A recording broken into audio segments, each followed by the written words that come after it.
대불정경 또 보겠습니다. 이제 어제 건너뛴 부분들도 있고, 그 다음에 주석서에 나와 있는 내용에 대해서 다시 한번 정리를 해보고 싶어가지고, 오늘은 이제 진도 나가는 것보다는 며칠에 걸쳐서 본 부분들에 대해서 한번 다시 보겠습니다. 주석서의 입장인데, 주석서의 입장을 이 천신이 처음에 부처님 만나가지고 여쭤보는 내용이 중생을 속박하는 원인에 대해서 먼저 묻고, 거기에 대해서 부처님께서 질투와 인색이다. 이사라는 질투, 그 다음에 마차리아라는 인색 때문이다. 이거는 왜 생깁니까? 좋아하고 싫어함 때문에 생긴다. 좋아하고 싫어함은 또 왜 생깁니까? 욕구와 가래 때문에 생긴다. 욕구와 가래는 또 사색과 결정 때문에 생긴다. 그것은 왜 생깁니까? 망상 때문에 생긴다.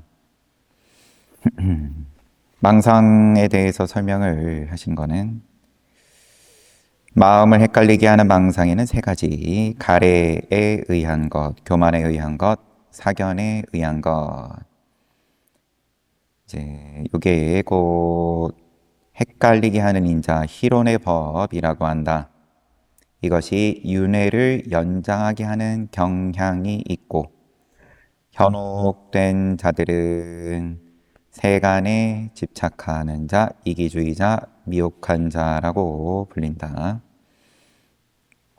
이 세 가지 인자는 사람을 교만하게 만들고 부주의한 존재로 만드는 방해물이다.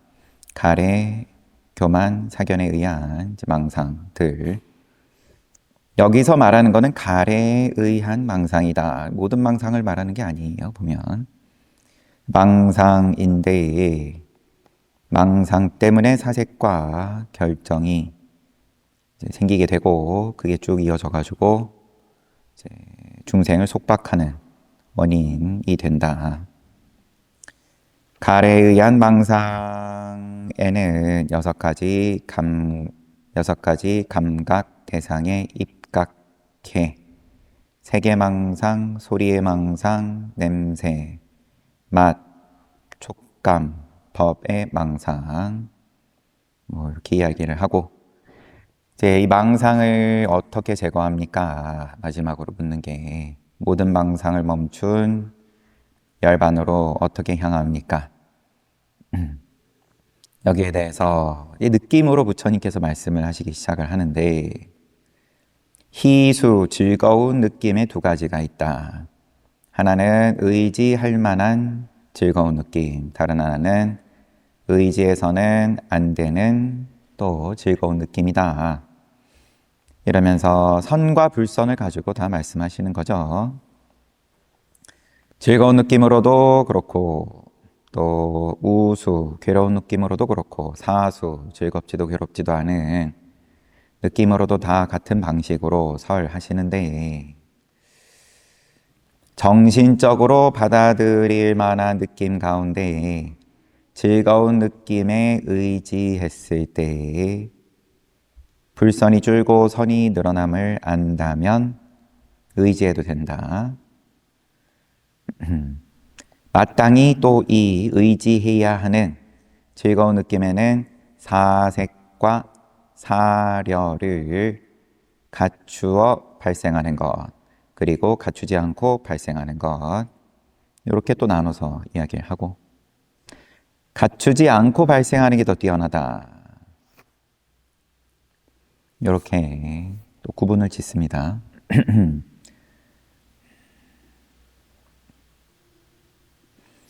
그런 다음에 이제부터 나오는 게, 이때 전신의 왕은 기뻐합니다. 세존이시여 참으로 그렇습니다. 선서시여 참으로 그렇습니다. 부처님의 말씀을 들음으로써 이 질문과 관련된 모든 의심을 제거하게 되었으며, 불확실하던 모든 것으로부터 벗어나게 되었습니다. 대긍정을 하게 되고 주석서 입장이 좀 길게 이어져서 흐름이 끊어지긴 했는데 요거를 지나고 나면 바로 이어지는 내용이 예륙과를 성취한 사카입니다. 예륙과 수다음과에 오른 다음에 그 자리에서 바로 죽고 다시 태어난다. 그러면서 또 천신의 몸에 대해서 인간의 몸하고 어떻게 다른지 또 설명이 쭉 있었고 그 다음에 사카가 이제 아라한이 돼봐야겠다 하면서 이제 질문을 이어서 하고 객본 방어계가 나오고 그리고 감관 방어계가 나오죠. 이게 이따가 또 볼 때 보고 주석서의 입장을 다시 한번 훑어만 보면 사카는 주관적인 입장에서 열반으로 인도하는 수행에 대해서 물었는데 부처님은 느낌과 관련된 객관적인 방식으로 답했다. 부처님께서는 객관적인 답변을 하셨고 일반론적인 말씀을 하셨고 그런데 그것도 느낌을 가지고 말씀하셨다.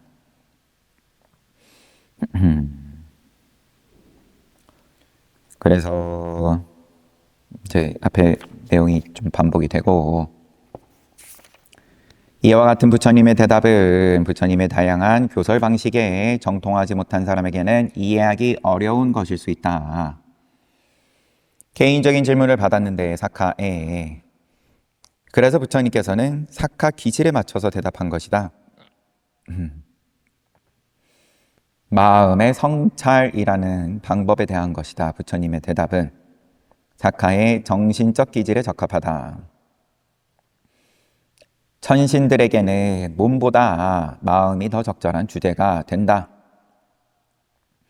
그리고 정신적인 것 중에서 몸보다 정신적인 것 중에서 인식하기 가장 명료한 주제가 느낌이다. 전신의 육체는 인간보다 미세해가지고 그래가지고 이제 느낌을 대단히 쉽게 인식할 수 있다. 그것은 괴로운 느낌이 됐든 수승한 쾌락의 느낌이 됐든 그래서 부처님은 사카에게 희수, 우수, 사수의 세 가지 느낌을 성찰하라고 권한 것이다. 얘는 이런 쪽에 특화되어 있으니까 거기 맞춰가지고 성찰하라고 권했다. 네 잘 보는 거 너는 그걸 섬세하게 잘 보니까 그거 한번 잘 봐봐라. 결국은 무상고 무아로 나아가겠죠. 성찰을 똑바로 잘 한다면.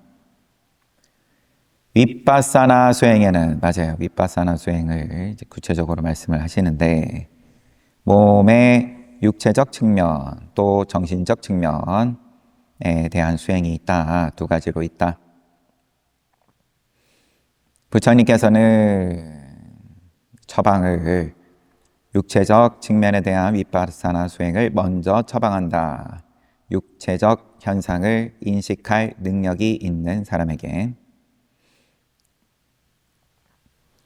그 처방을 간단하기도 하고 자세하기도 하고 일반적으로 4대의 핵심적 본성이 육체적 현상에 대한 명상의 주제 곧 업처 4대 분별 업처로서 자세히 설해진다.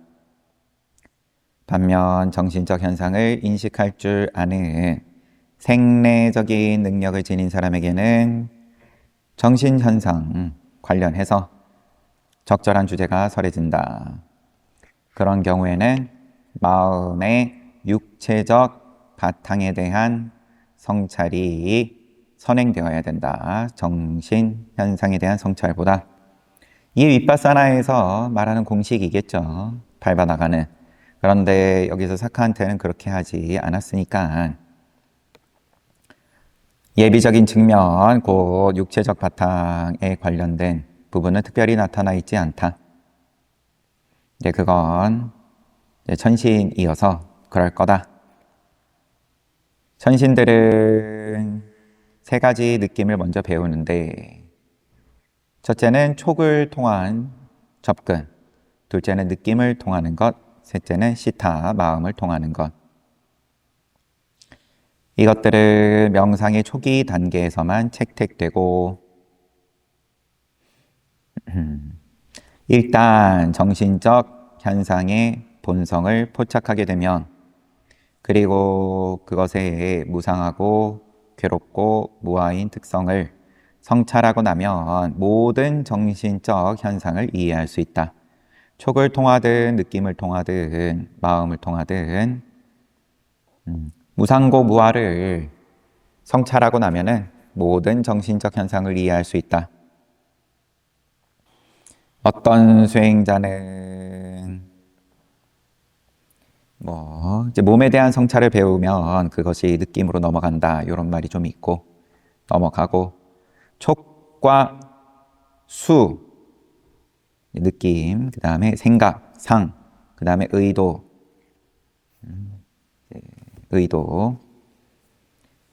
그리고 식, 그러면은 촉, 느낌, 생각, 의도, 의식. 의식은 위나야. 이렇게 5가지는 마음에서 함께 발생하는 거다.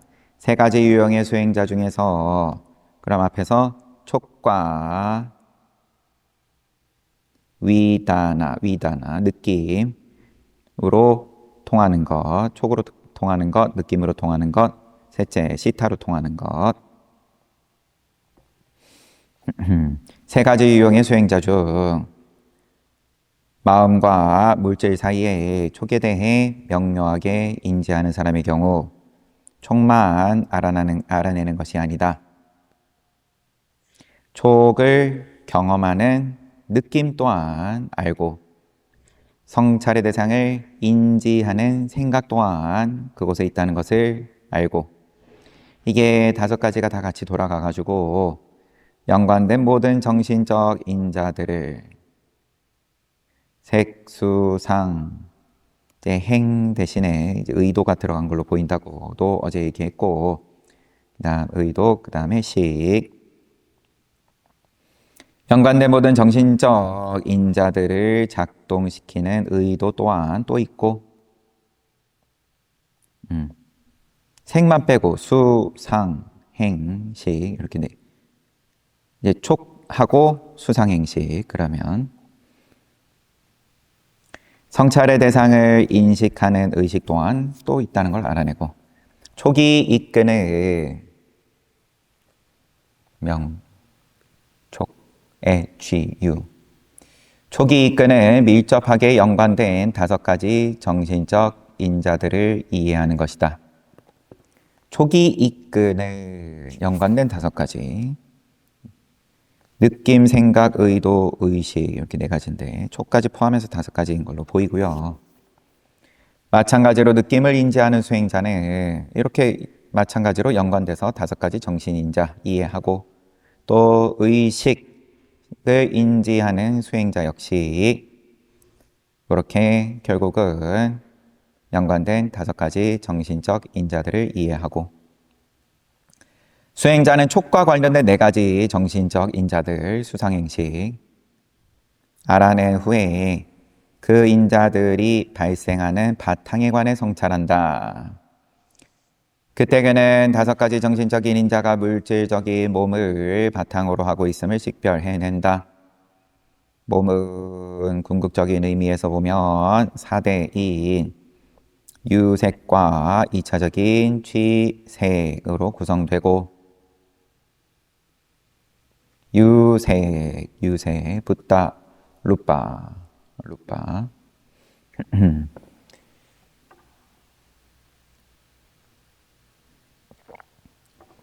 어제 저녁에 산스크리트 금강경 보는데 붓다 산야에 대해서 나와가지고 된 생각 이렇게 번역을 해 놓으셨던데 아무튼 그것으로부터 발생한 물질적인 것이다. 이와 같이 수행자는 촉 및 4가지 정신적 인자들이 몸에 의지한다는 걸 이해한다. 본다는 거죠. 성찰을 통해서. 정신적 인자들이 일어나는 바탕은 실체에 있어서 육체적인 현상 또는 색이라고 봐야 한다. 바탕이 색이다, 룻바다. 그리고 촉을 비롯한 서로 관련된 5가지 정신적 인자들은 정신적 현상 또는 명이라고 하는 것이다. 명, 색. 5가지 정신적 인자들은 명이고 그것이 일어나는 바탕은 색이다. 육체적 현상 또는 색이다. 그리하여 존재하는 것은 명과 색뿐이며 바탕이 되는 색으로부터 정신적 인자들이 무궁무진하게 일어나고 그 명이 일어나는 거고, 이 둘은 상호 관련된 현상으로 색은 물질성의 집합을 구성하고 명은 4가지 정신적 집합을 구성한다. 이와 같이 하여 오온이 성립하는 것이다. 색과 수상행식이 이루어진다. 진실로 명과 색을 떠난 오온이 없으며 오온을 떠난 명과 색은 없다. 그러면 또 이 오온이 발생하는 원인은 무엇인가 라고 성찰을 하면, 그런 후에 근본적으로 오온이란 무명과 가래의 업으로 인해 발생한다는 사실을 알아낸다. 이런 식으로 오온이라는 현상의 지속은 무명과 가래와 업이라는 원인들의 결과임을 알아내고, 오온은 무명과 가래와 업이 원인이다. 아울러 그러한 원인과 결과를 제외하고는 사람이니 존재니 하고 불릴 만한 것이 아무것도 없으며 모든 것은 오온이라는 현상의 지속에 불과하다는 사실을 알아낸다. 이렇게 명과 색이 원인에서 일어난다는 것을 알아내고, 계속해서 명과 색이 무상하고 괴롭고 무아라는 사실을 알아낸다. 명색에 대한 통찰을 성취하고 복잡한 단계에 대한 성찰에 이른다. 이러한 노력의 대가는 강력한 통찰력을 얻는 것이다. 이와 같이 윗바사나의 높은 단계로 나아간 수행자는 도와 결과를 얻고자 열망한다. 여기서 이제 약간 이제 설명이 성격이 바뀝니다. 다음으로 넘어가요. 그래서 이제 어디서부터 출발이 뭐였죠? 느낌. 이제 느낌으로 이야기를 했으니까 오온 가운데 하나인 느낌으로 부처님께서 사카에게 제시를 한 거고요. 이거를 이제 성찰하면 된다. 그런데 꼭 느낌 아니더라도 오온 가운데 뭐 촉으로 통하는 법, 느낌으로 통하는 법, 그 다음에 의식으로 들어가는 입장에 대해서 그렇게 있고, 그 다음에 또 애초에 그 전에 이제 몸을 보게끔 함으로써 윗바사나에서는 한다.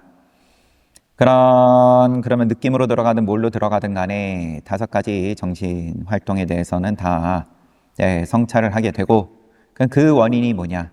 그렇게 해서 원인은 색이고, 색까지 해가지고 오온이다 얘기를 한다. 색, 수상행식.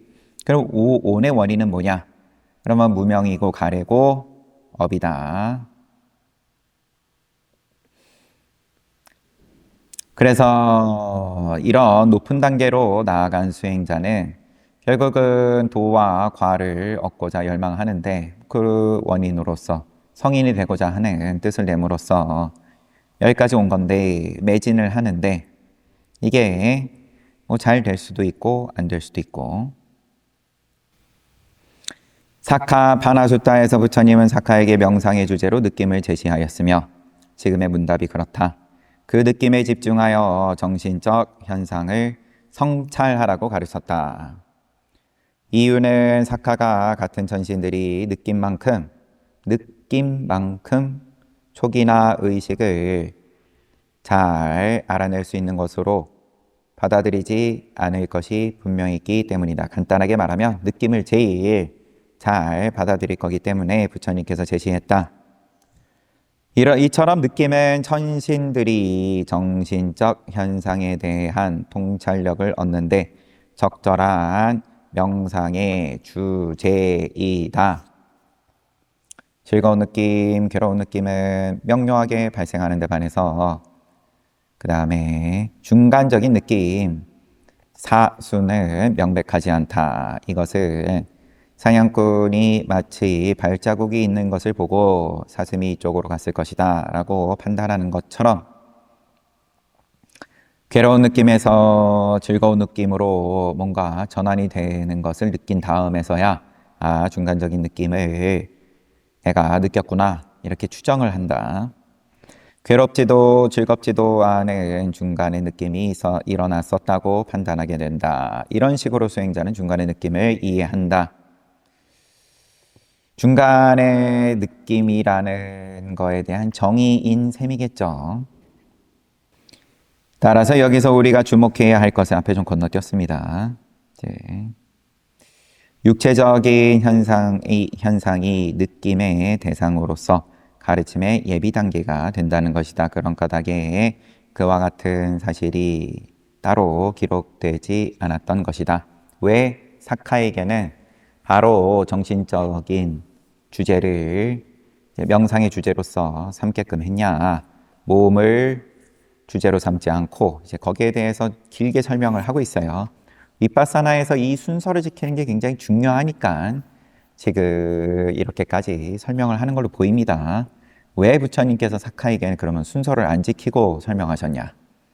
이런 건데 부처님은 정신적으로 받아들일 만한 느낌으로 인해 불선은 늘고 선이 준다면 의제선은 안 된다고 말했다. 요 앞에가 그러면 이제 세 가지 느낌에 관련된 명상을 주제로 부처님이 상세히 가르친 것에 대해서 살펴보자 하면서 이어지는 내용이에요. 그래서 의지에서는 안 되는 것은 세속적인 희수. 이 주석이 있는데 어제는 안 봤으니까 한번 살펴보면 색, 소리, 냄새, 맛, 촉감, 법 등 6가지 감각적 대상을 가래의 집으로 쓰임으로 집이라는 이름이 붙었다. 세속적인이라고 한국어로 번역이 된 것이 게하시타, 게하가 집이라는 뜻이다. 그처럼 정신적으로 받아들일 만한 느낌은 가래와 함께 일어난다. 감각적 대상으로 인해 가래와 함께 일어난다. 이걸 그냥 두면 불선이 늘고 선은 주는데 그래서 의지하지 말라고 설한 것이다. 또 의지할 만하다라고 하신 것은 출리의 희수다. 이제 즐거운 느낌만 가지고 우선 보는 중이라 비구 생활을 택해서 선정을 성취하고 열반을 증득하며 위파사나의 지혜를 얻고 그 외 모든 선한 행위를 이루면 출리라고 한다. 세속적인 것에서 벗어난 것을 말하는 것이다. 그래서 예로서 비구의 생활을 하면서 계율 잘 지키고 또 내피판 생활하고 삼매를 닦고 선정에 오르고 이제 이러한 것들이 출리의 행위인데 여기서 즐거움을 느끼게 되면은 출리의 즐거움이다. 거듭할수록 불선은 줄고 선은 늘게 돼 있다. 그래서 부처님은 출리에 입각한 즐거움에 의지해야 한다고 설한 것이다. 이거는 뭐 어렵지 않죠. 의지해서 안 되는 것은 세속적인 희수이고 가래와 함께 일어나기 때문이고 6가지 감각의 대상에 대한 가래와 함께 일어나기 때문이다. 출리의 희수에도 즐거운 느낌을 일어나게 하는 6가지 받아들일 만한 감각의 대상에 의지한 6가지가 있다. 경전 자료에서 2가지의 즐거운 느낌, 즉 6가지 세속적인 희수, 6가지 출리의 희수가 빈번하게 나타난다. 다시 보면 출리의 희수에도 즐거운 느낌을 일어나게 하는 6가지 받아들일 만한 감각의 대상에 의지한 6가지가 있다. 이 번역이 똑바로 됐다고 우선은 봐야 될 테고 말이 조금 복잡한데 이제 대상에 대해서 즐거움을 느낀다고 해서 그게 무조건 다 세속적인 희수는 아니다라는 말을 하고 싶은 걸로 보입니다. 우수와 근데 더 설명은 없어요. 그냥 이렇게 넘어가요. 우수와 사수에도 세속적인 것, 출리의 것, 빈번하게 나타난다. 출리의 이수 중에는 첫 번째로 사생미 사려와 함께 일어나는 것이 있고, 이것은 비구 생활을 시작하는 순간부터 초선을 얻을 때까지 비구 생활 시작했을 때, 수행자 생활 시작했을 때, 처음에 할 때, 그때는 사색과 사려가 함께 일어나고, 그 다음에 사색과 사려 없이 일어나는 출리의 희수는 제2선, 제3선 얻을 때 일어나는 즐거운 느낌을 말하고, 두 번째가 첫 번째보다 뛰어나고, 여기서 부처님은 두 부류의 비구들이 아라한과를 성취하는 두 가지 방법에 대해 비교하고 있다. 아마 건너뛴 부분일 것 같은, 여튼 첫 번째 비구는 사생미 사려와 함께 일어나는 즐거운 느낌을 성찰하면서 욕계에 속하는 희수, 즉 이것과 함께 하면서 성찰하면서 색계 초선에 속하는 희수, 욕계에 속하는 희수 플러스 색계 초선에 속하는 희수,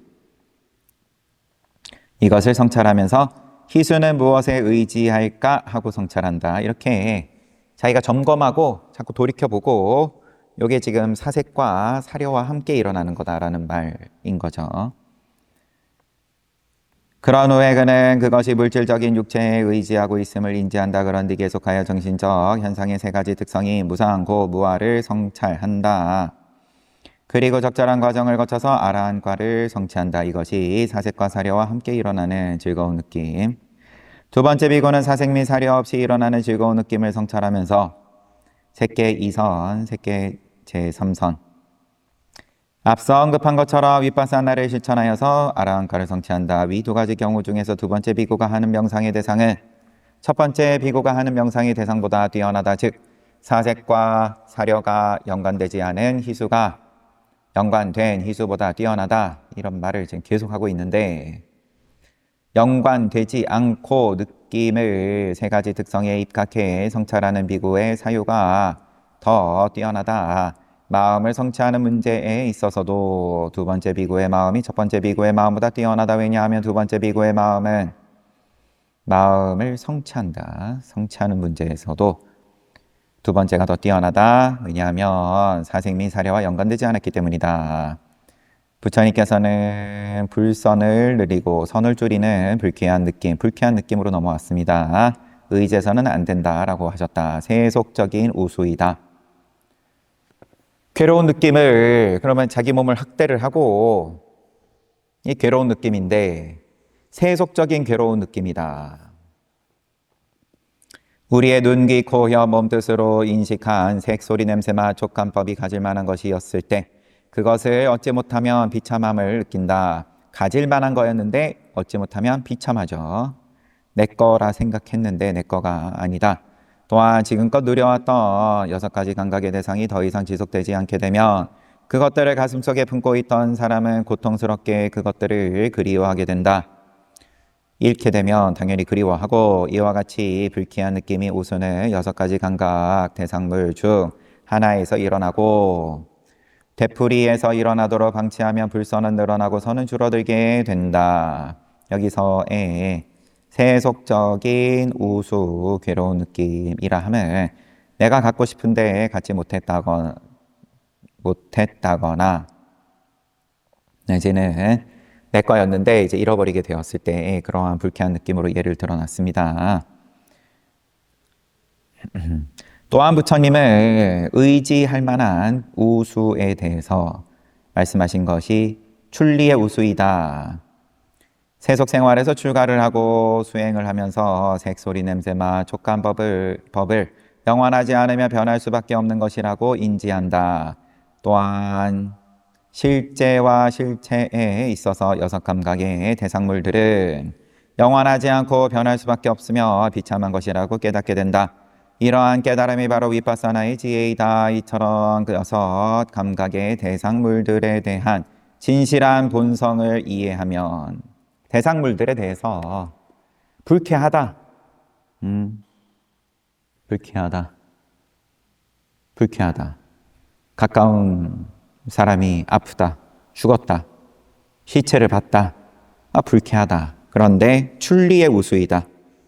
영원하지 않고 변할 수밖에 없으며 비참한 것임을 깨닫게 된다. 이게 윗바사나의 지혜이고, 진실한 본성을 이해하면 모양에 대한 본성, 생로병사에 대해서 이해하면 비구의 마음은 유의법으로서의 마음과 물질에서 발생한 6 감각의 대상들로부터 해탈하기를 갈망하게 된다. 그는 자신의 마음을 열반에 향하게 한 뒤 출세관법을 얻으려는 열망, 즉 피하를 갖게 된다. 이제 그만두어야겠다. 이거 참 허망하다. 허망하다. 다시 태어나고 더 좋은 걸 바라고 하는 게 아니라 이거는 괴롭다. 안 할란다. 중생 이제 그만할란다. 여기서 빨리어 피하에 대해서 잠시 짚고 넘어가 보자. 출세관법을 얻으려는 열망. 이러한 피하가 아라한과를 목표로 삼고 있다는 것을 뜻하지 않는다. 왜냐하면 피하는 탐욕의 부드러운 형태인데 깨달으려고 하는 것도 욕심이다. 근데 이제 부드러운 형태다. 이는 불선한 요소이기 때문이다. 부드럽다고 해도 욕심은 욕심이니까. 불선한 요소는 차치하고 지혜가 상실되었다면 선한 요소라 할지라도 열반을 목표로 삼을 수는 없다. 지혜가 상실되었다면 선한 요소라도 열반을 목표로 삼을 수 없다. 그럼 선한 재생을 바라는 거지, 천상을 바라는 거지.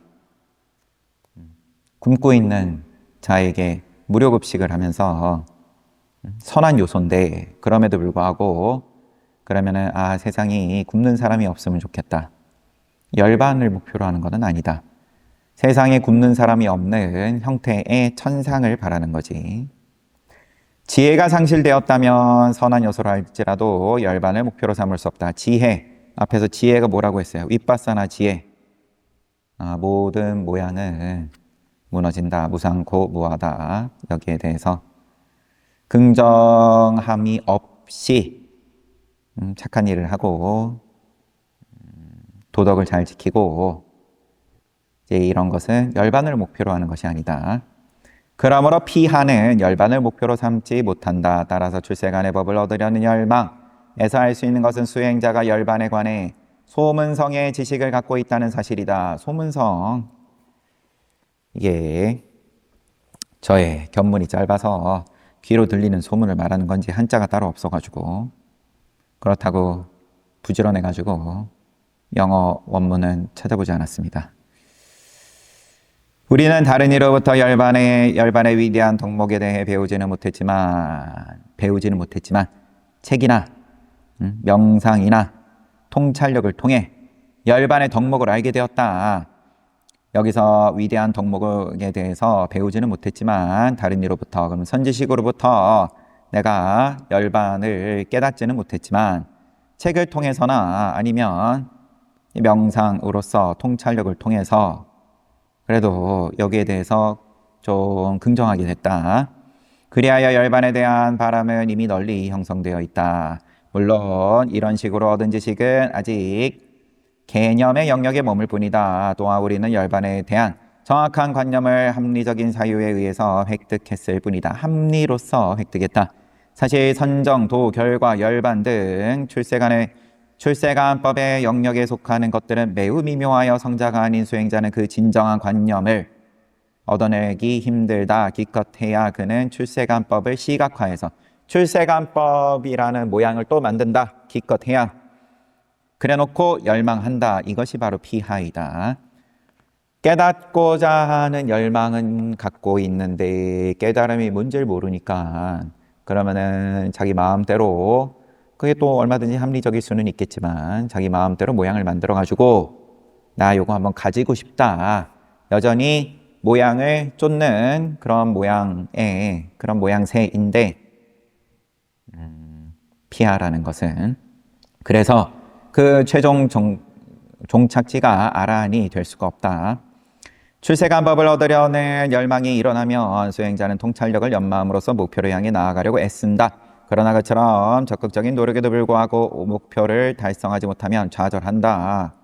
당연히 그렇고, 그러고 생각하기를 이토록 오랫동안 노력했음에도 성공하지 못했단 말인가? 그가 이때 경험하는 불쾌한 느낌이 바로 출리의 우수이다.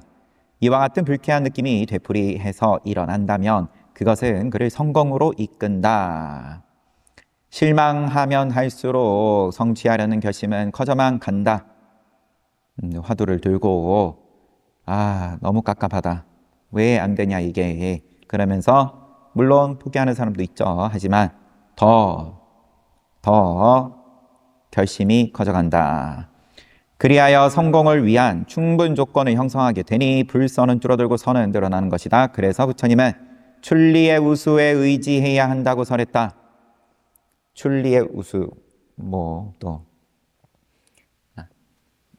출리의 우수에 꼭 우수만 의지를 하라고 하신 건 아니죠. 세 가지로 나눠서 다 의지해야 할, 이제 출리도 우수도 말씀하셨고,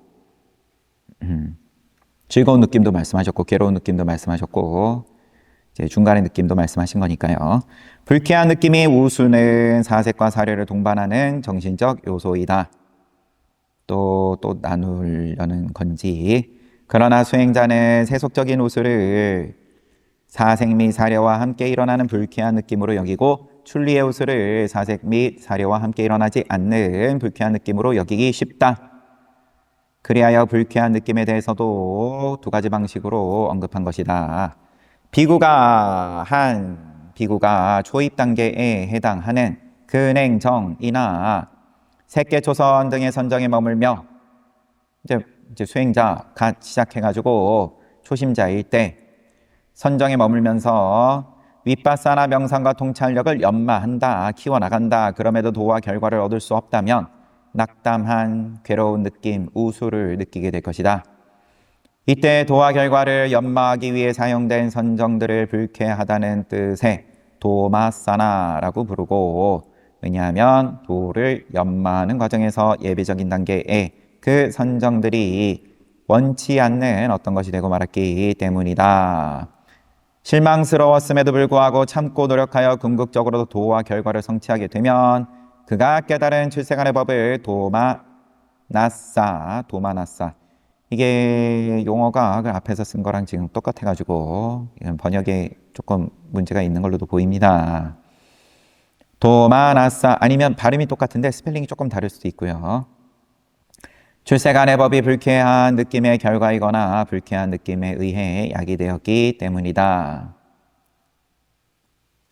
아니면 둘 다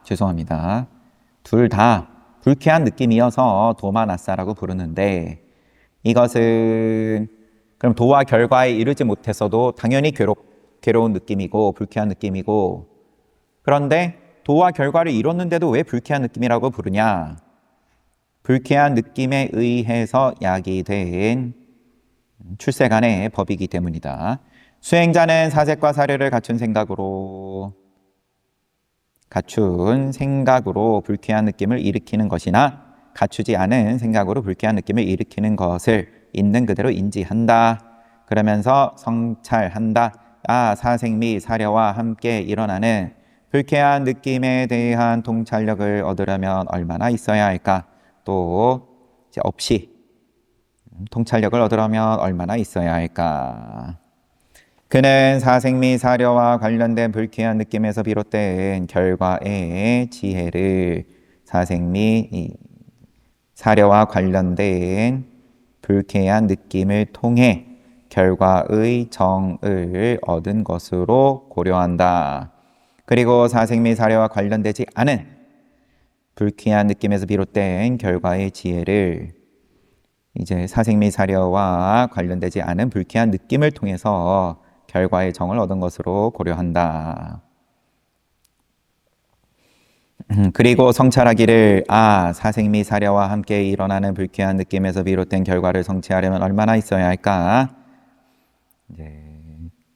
없이 일어나는 불쾌한 느낌에서 비롯된 결과를 성취하려면 얼마나 있어야 할까? 그래서 3개월, 6개월, 9개월 기간을 연장하면서 가혹한 수행에 들어간다. 거기에 대해선 어제 봤고요. 예시로 나옵니다. 이렇게 9개월까지 했음에도 불구하고 도과의 결과를 얻지 못했을 때 아라한과를 얻지 못하면 수행자는 낙담한다. 그러면서 스리랑카의 마하시와라는 장로가 있었다.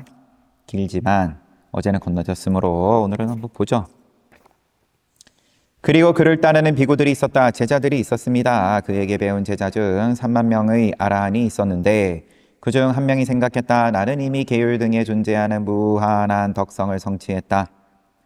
그렇다면 나의 스승이시 마하시와께서 성취한 덕성은 어떤 것일까? 그러나 그는 곧 스승이 아직 범부라는 사실을 알았다. 그리고 생각했다.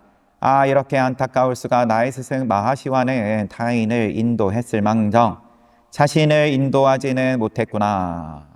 내 스승이 범부였다니. 내 스승에 대해서 안타까워하는데 이 안타까움이 무슨 안타까움인지 조금 궁금하긴 해요. 본인이 아라한이기 때문에 실망하고 뭐 이런 거는 아니죠. 제자가 이미 아라한이 돼가지고 스승을 봤을 때 아, 스승도 이 큰 도를 이루어가지고 이익을 함께 누리기를 바라는 그러한 안타까움이죠. 그래가지고 스승을 찾아가가지고요.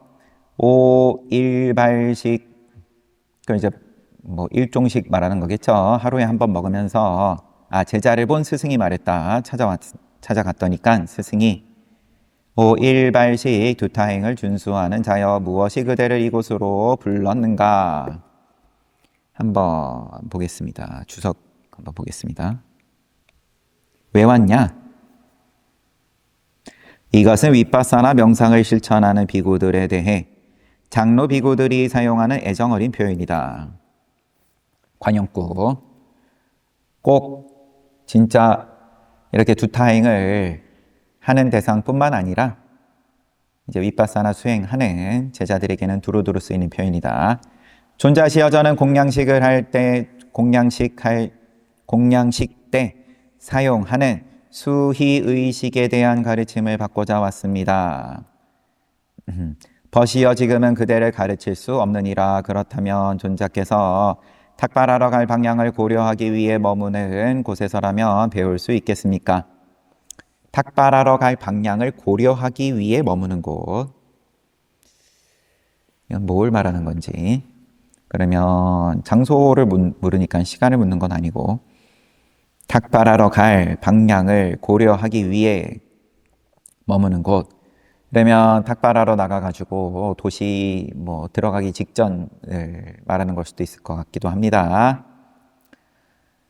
그곳에는 다른 비구들이 질문을 하려고 나를 기다리고 있을 것이다. 그러면 탁발하러 다니는 도중에 배울 수 있겠습니까? 탁발하는 도중에 배울 수 있겠습니까?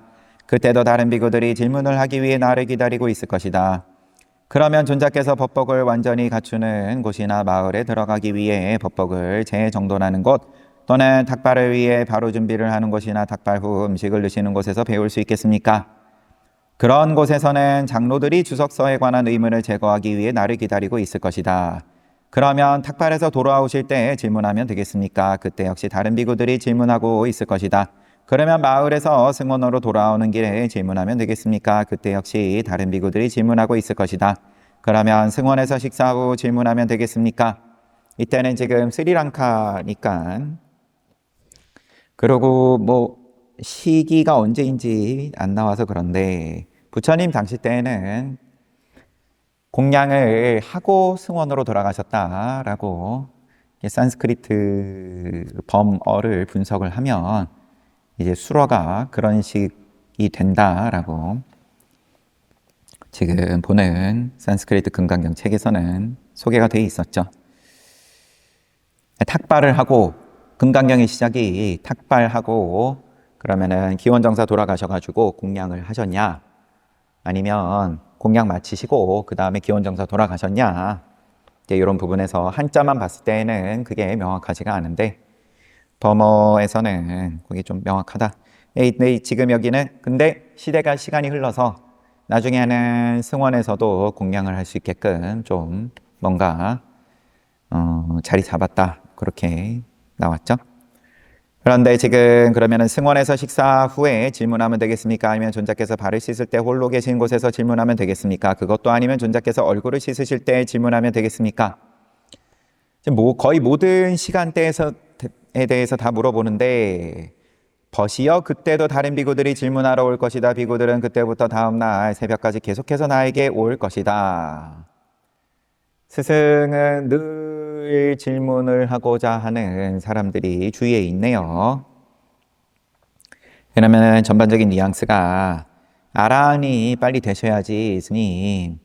그러면은 그냥 경전 내용 가지고 부처님 말씀에 대해서 주석서에 대해서 문답을 아무리 잘해도 그럼 도와 과의 출세간의 입장으로 나아가시지 않은 거는 사실 아닙니까? 라는 말을 이렇게 빙빙 돌려가면서 하고 있는 걸 수도 있을 것 같아요. 그러면 존자께서 양치를 하실 때 질문하면 되겠습니까? 그것도 불가능하다 버시어 다른 비구들이 질문을 하고 있을 것이다. 그러면 존자께서 승원에 들어가 앉으실 때 질문하면 되겠습니까? 그때 역시 다른 비구들이 질문하고 있을 것이다. 존자시여 존자께서 얼굴을 씻은 뒤 명상에 잠기기 위해 앉으실 때 혹은 앉은 자세를 옮길 때라도 제게 나눠줄 시간은 있을 겁니다. 그런데 존자께서 하시는 말씀만 듣자면 죽을 시간조차 없을 것 같습니다. 왜 저를 피합니까? 일까요? 네, 존자께서 하시는 말씀만 듣자면 죽을 시간조차 없을 것 같습니다. 존자시여 당신은 다른 사람을 지지해주는 기둥과 같은 분이면서도 자기 자신을 지지하지는 못하고 있습니다. 제가 이곳을 방문한 이유는 당신에게서 가르침을 받기 위한 것이 아니었습니다. 제자는 이렇게 말한 뒤 그곳을 떠났다.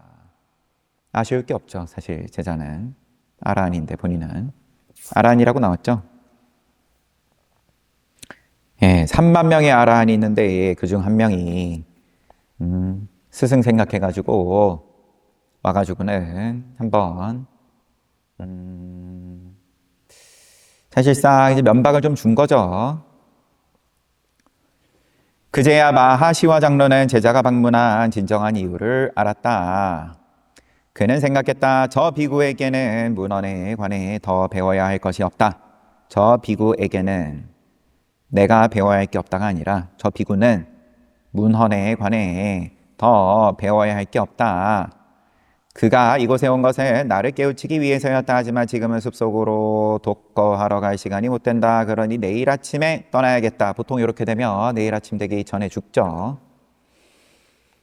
마하시와 장로는 떠날 준비를 마쳤다. 그런 후 온종일 학생들을 가르쳤다. 밤에 첫 번째 시간대, 두 번째 시간대, 세 번째 시간대가 되었을 때 한 학생이 자리를 떴다. 이에 장로는 대중에게 자신도 학생인 양 보이게 하려고 그 학생과 함께 자리를 떴다. 다음 강의를 기다리고 있던 학생들은 스승이 생리적 욕구를 해소하러 나간 것이라고 생각했다. 화장실 갔다.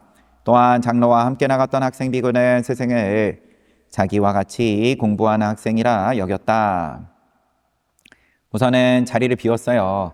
보면은 정말로 잠잘 시간도 없이 지금 그러면은 시간표가 작성이 돼 있는 모양인데 스케줄이 그래서 자리를 잠시 비우면서 화장실 가는 척하면서 학생인 양 그러면은 듣고 있던 앞에 나간 학생 따라갔다고 하니까 그 학생은 지금 얼굴을 모르는 건 아닐 것 같기는 하지만 여튼 마하시와 장로는 며칠 지나지 않아서 자신이 아라한과를 얻을 수 있을 거라고 확신했다.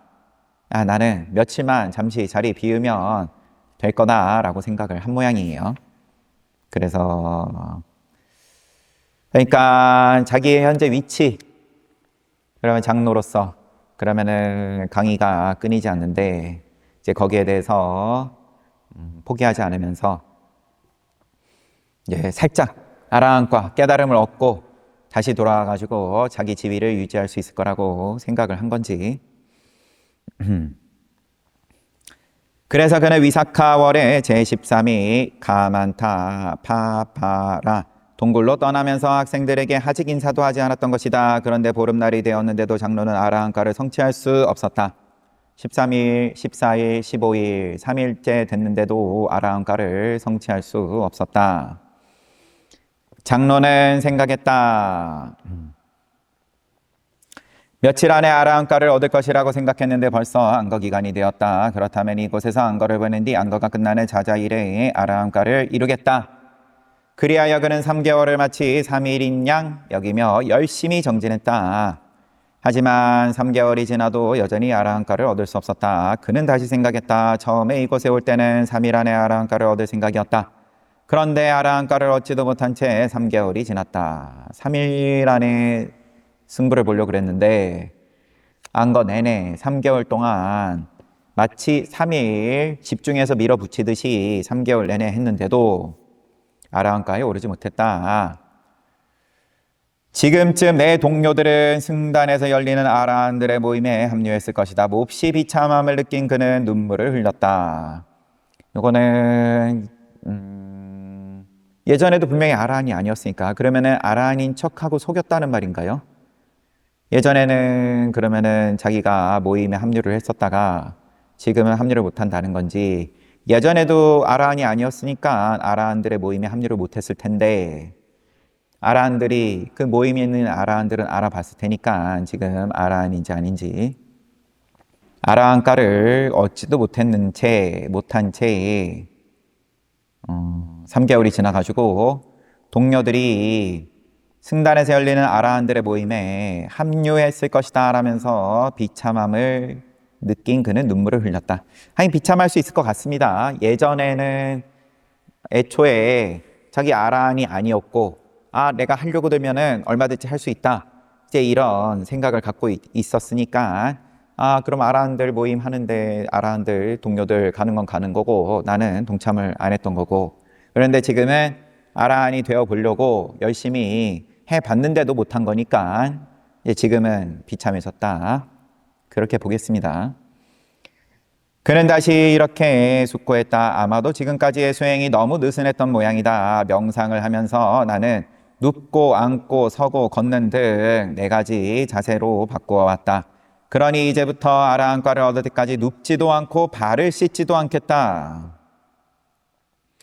발을 씻는 문제가, 눕지 않는 거는 이제 그만큼 내가 방일하지 않고 이제 하루 24시간 밀어붙이겠다, 아라한과를 이루는 끝까지, 요거는 그렇고, 근데 발을 씻지 않겠다 그러면은 맨발로 다니던 때고, 어쨌든 때라고 봐야겠죠. 맨발로 다니고 그러면 늘 보면은 뭐 부처님 발 씻을 물을 준비해 뒀다라고 묘사가 나오든지, 그런데 발을 씻지 않겠다라는 거는 편안한 자리에 가지 않겠다. 뭐 그게 잠자는 자리든 아니면은 뭐 공양하는 자리든 이제 발 씻는 것이 그런 것 같습니다. 발을 씻지 않겠다. 눕지도 않고. 그런 후 그는 간이 침대를 구석에다 밀어버리고는 다시 명상을 시작했다. 그렇게 여러 해가 지났다. 하지만 여전히 그는 아라한과를 얻지 못했다. 아무리 노력해도 깨달음을 이룰 수 없었던 것이다. 여러 해가 지나도 과에 오르지 못했다. 그는 매번 한 해의 마지막을 눈물로 마무리해야 했다. 그런 식으로 29년이 흘러가지고 안거의 끝에 열리는 아라한들의 모임도 29번이 지나갔다. 마하시와 장로의 발은 오랜 세월 동안 씻지 않아서 터져서 부풀어 올랐다. 그처럼 격렬한 수행을 한 지 30년째 되던 아시유자월 보름날 마하시와 장로는 자신의 상황을 곰곰이 살펴보았다. 나는 30년 동안 이렇게 있었다. 그런데도 아직 아라한과에 도달하지 못했다. 금생에는 아라한과에 이를 수 없을 것이다. 어찌하여 나는 내 동료들과 함께 아라한들의 모임에 합류하는 기회를 놓치고 말았단 말인가. 그때 불쾌한 느낌인 우수가 그를 압도했고 눈물이 그의 얼굴을 흘러내렸다. 그때 장로는 여인의 흐느끼는 소리를 들었다. 누가 거기서 울고 있는가? 존자시여, 저는 천상의 여인입니다. 왜 그대네 울고 있는가? 존자께서도 울고 계시지 않습니까? 존자를 보아하니 우는 것이 도와 결과를 얻는 길인 듯하여 저 또한 도와 결과를 얻고자 울고 있는 것입니다. 존자께서 울고 있는 거 보니까 그렇게 따라하면 깨닫는 길인 것 같아서 따라합니다. 이게 빈정거리는 걸지 아니면 진짜 모르고 쫓아하는 거라고 봐야 될지. 천상의 여인인데 천상의 여인이라고 다 지혜로운 건 아니니까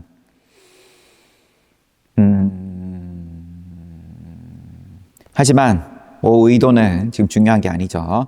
여인의 말에 나이든 비구의 자존심은 참혹하게 흔들렸다. 마하시와야 스스로를 부르면서 생각하면서 너는 천상 여인들의 웃음거리로 전락하고 말았구나. 이것이 과연 나에게 맞는 일인가? 이윽고 그는 강력한 종교적 공포심이 솟아올랐다. 이에 그는 이전보다 훨씬 정진하였다. 그리하여 그는 곧바로 사무의지를 갖춘 아란과를 얻었다. 그는 그제야 느긋해질 수 있었다. 그래서 잠시 몸을 펴고는 구석에 처박아 두었던 간이 침대를 정돈했다. 그리고 항아리에 물을 채우고 경행로 머리맡에 앉았다. 느긋해져서 침대를 정돈했다. 침대에는 안 누웠을 것 같은데 눕지 않겠다, 발도 씻지 않겠다 했으니까 아무튼 그런 후 그는 30년 동안 돌보지 않았던 발을 씻어야겠다고 생각했다. 그때 마시와의 제자들은 신통을 이용해 스승을 찾고 있었다. 그들 모두 이미 아라한과를 성취한 자들이었다. 그들은 스승이 방금 발을 씻어야겠다고 생각한 것을 알고는 이렇게 말했다. 우리 같은 제자들이 살아있는데 어찌 스승이 자신의 발을 직접 씻게 내버려 둘 수 있단 말인가? 그래서 아라한 제자 3만 명은 마하시와 장로가 있는 동굴로 왔다. 그런 후 마치 경쟁하듯 서로 스승의 발을 씻겠다고 나섰다. 그러나 마하시와 장로는 30년간이나 소홀히 했던 일이니만큼 자신이 직접 해야 된다고 주장했다. 그때 사카는 이 상황을 지켜보고 있다가 나와 같은 제가 신자가 있는데 어찌 존경하는 어른이 자신의 발을 직접 씻게 내버려둘 수 있단 말인가? 어서 가서 그분의 발을 씻겨드려야겠다. 사카는 왕비 수자를 데리고 또 등장합니다. 사카하고 지금 이제 수자가 왕비가 된 후네요. 마하시와 장로가 있는 곳으로 왔다. 수자는 백로로 났다가 도공의 딸로 났다가 아수라로 났다가 이제 굉장히 매력적인 아수라로 났을 때 그때 사카가 자기도 아수라인 척하고 이제 가가지고는 데리고 나오죠. 아무튼 사카는 왕비 수자를 데리고 마하시와 장로가 있는 곳으로 왔다. 그런 후 왕비를 앞세우고 3만 명의 아라한 비구들을 향해 선언했다. 존자들이여 길을 내주시오. 여기 여인이 왔습니다. 마하시와 앞에 이른 사카는 그에게 절한 뒤 쪼그리고 앉아서 말했다. 존자시여 제가 당신의 발을 씻겠습니다. 그러자 마하시와가 오 코시카 조개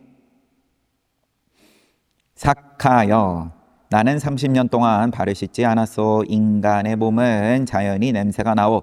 그 냄새는 너무 자극적이어서 100요잔 하나 떨어져 있는 천신들에게까지 미치오. 그것은 마치 목에 썩은 고기를 달고 있는 것처럼 불쾌하오. 그러니 내가 씻도록 내버려 두시오. 그러자 사카가 천신에게는 당신의 계율에서 나는 향기로 인해 인간의 생리적인 냄새는 가려집니다. 계율의 향기는 욕계 천신들의 영역을 넘어서고 브라만 세계의 정상에까지 이릅니다. 존자시여 계율의 향기를 넘어서는 향기란 없습니다. 당신의 계율이 우리로 하여금 당신께 봉사하도록 내몹니다. 말을 마친 후 사카는 왼손으로 장로의 발목을 꼭 붙잡고는 오른손으로 발바닥을 씻었다. 그러자 마하시와의 발은 어린아이의 부드러운 발처럼 빛이 났다. 이처럼 사카는 몸소 장로에게 봉사하고 난 뒤 인사하고 천상의 영역으로 되돌아갔다. 그러면 이제 왼손으로 잡고 오른손으로 씻었다. 오른손의 의미도가 크니까 또 왼손에 비하면 이런 것도 있고, 그 다음에 천상의 여인에게 비웃음을 당하고, 그러고 종교적 공포심, 강력한 종교적 공포심을 느끼고, 쌈웨가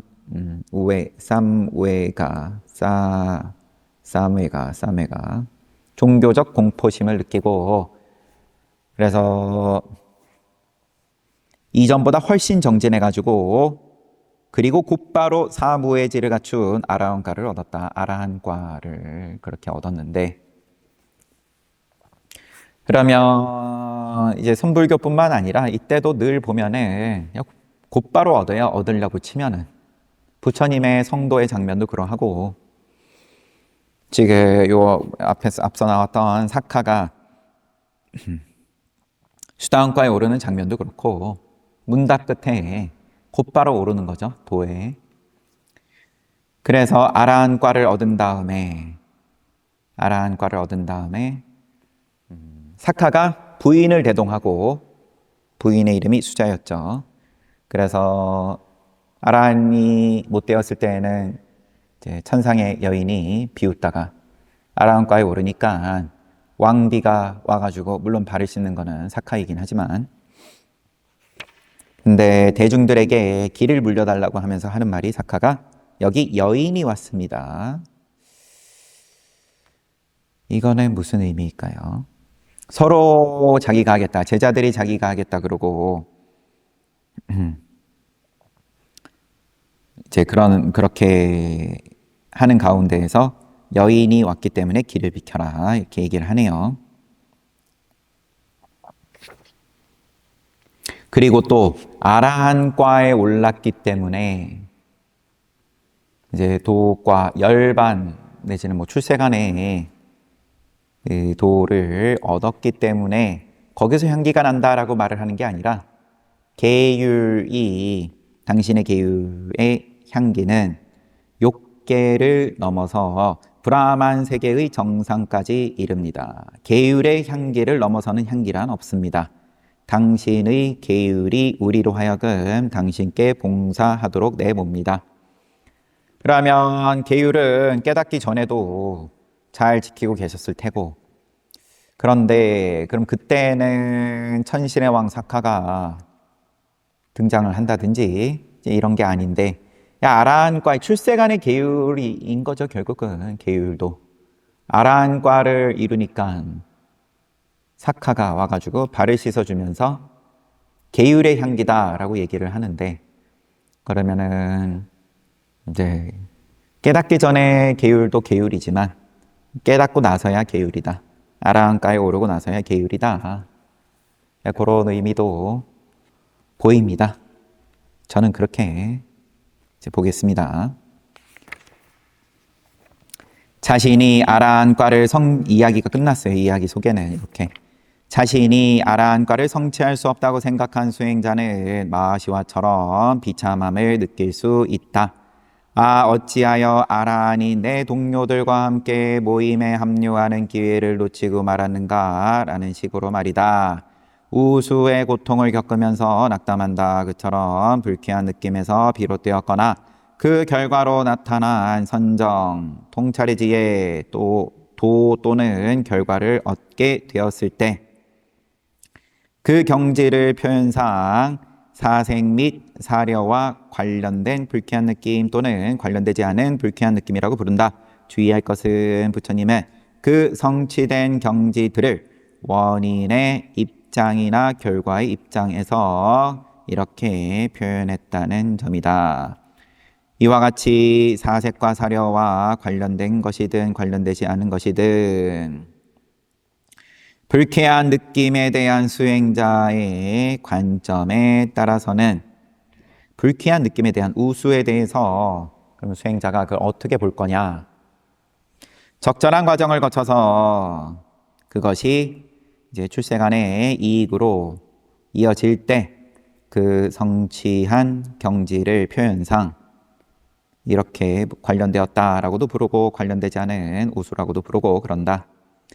그런 맥락에서 다음 두 가지 경우를 생각해보자. 어떤 비구가 사생 및 사료와 관련된 불쾌한 느낌이라고 하는 근행정이나 초선의 무상고 무아라고 성찰한다. 어떤 비구가 초심자의 입장에서 그렇게 성찰한다.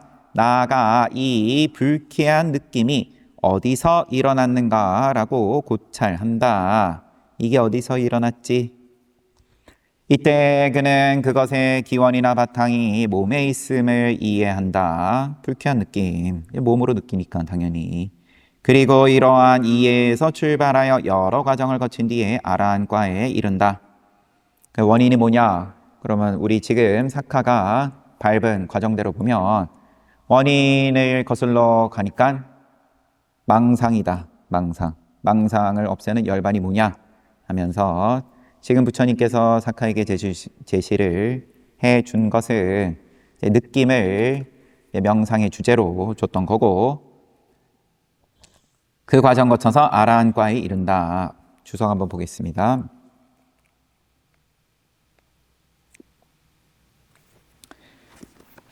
다른 비구가 사생 및 사려와 관련되지 않은 불쾌한 느낌이라고 불리는 제2선, 제3선 등을 무상고 무아라고 고찰한다면 그 역시 여러 과정을 거친 뒤에 아라한과에 이르게 된다. 위의 두 가지 경우 모두에서 불쾌한 느낌은 우수는 통찰력을 위한 명상의 대상이 되었다. 명상의 대상이 되었다. 주제가 되었다. 하지만 사생 및 사려와 관련되지 않은 불쾌한 느낌이 사생 및 사려와 관련된 불쾌한 느낌보다 우수하다. 반복적으로 계속 이렇게 말하고 있습니다. 명상에서 얻은 통찰의 지혜를 봐도 전자가 후자보다 우수하다. 이건 또 왜 전자가 후자라고 돼 있죠? 이 전자 후자에서는 이 전자 앞에 직접 문장에서 사생 및 사려와 관련되지 않은 불쾌한 느낌이 관련된 느낌보다 우수하다. 에서의 전자니까 관련되지 않은 것이 더 우수하다. 최종적인 도의 지혜 즉 아라한과의 입장에서 보아도 전자가 더 우수하다. 중립적 느낌인 사수가 불선을 늘리고 선을 줄인다면 이제 중립적 느낌으로 왔습니다. 여기까지가 한참에 걸쳐서 우수로서, 그러니까 즐거운 느낌으로서 이야기를 한 것은 즐거운 느낌으로서 이야기를 한 것은 희수. 짧아요. 상당히 짧고. 의지할 만한 것, 즐거운 느낌으로 의지할 만한 것은 뭐냐? 수행하니까 즐거운 느낌이 난다.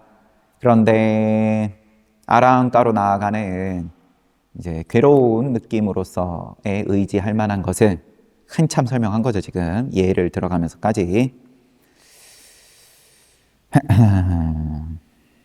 그만큼 괴로움이 훨씬 많은 거고, 내지는 또 다르게 표현하면 우수를 통해서 도와 과에 오르는 입장이 훨씬 많은 거겠죠.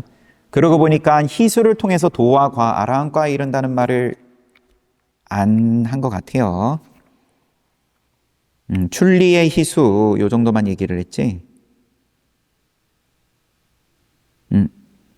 아닙니다. 아라한과를 성취하는 두 가지 방법에 대해서 비교하고 있다. 즐거우면서도 아라한과 할 수 있죠. 중립적인 느낌으로 넘어왔습니다. 세 번째. 그래서 의지하면은 안 되고, 또 그러니까 불선을 늘리면 의지하면 안 되고, 선을 늘리면 의지해야 되고. 세속적인 사수, 감각적 쾌락으로 이끄는 중립적 느낌은 곧 세속적인 사수이다. 감각적 쾌락에 대한 강력한 집착을 의미한다. 어떤 이는 마음에 드는 대상이 여성분, 즉 눈, 귀, 코, 혀, 몸 뜻에서 일어날 때 설탕 덩어리에 미혹되어 도망가지 못하는 파리처럼 감각적 대상물의 미끼로 전락하고 만다. 감각적 쾌락을 맛있게 즐기다 보면 그곳에 갇히게 된다. 그러한 세속적인 사수에 계속 의지하게 되면 불선은 늘고 선은 줄어들게 마련이다.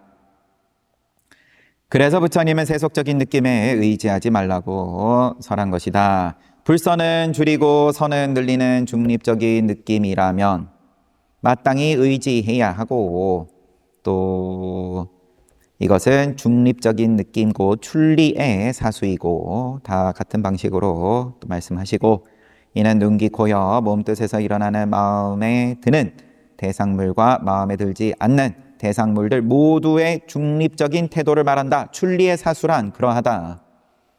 출리의 사수는 그러하고, 세속적인 사수는 그런 집착하는 거, 이제 중립적인 느낌인데도 거기에 또 집착을 한다는 거네요.